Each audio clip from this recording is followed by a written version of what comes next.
Welcome back, guys. Today is day number 6. We are doing 10 disaster planning essentials for small business. We're going to talk about remote access and management of your network and your systems, right? Why is it critical? All right, for IT companies, it's critical for us to monitor our clients' environment 24/7. We're looking for any kind of abnormal behaviors, right? We're also looking at resource utilization, right? A lot of times we are trying to be proactive when it comes to delivering the best service, right, to our clients and their staff. I'll give you an easy example.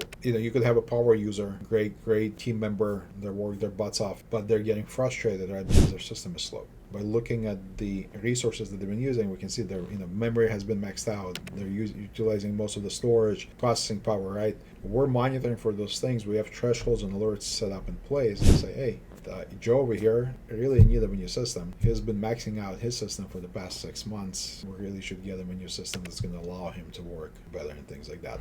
We're also able to see network monitoring usage, right? A lot of companies, they grow very quickly and they assume that their current infrastructure is sufficient enough to be able to withstand that new growth, right? So by having that monitoring in place, we're able to see, right, are we utilizing the resources to the fullest or to the minimum, right? Do we need to make adjustments? Do we need to upgrade? Do we need to downgrade?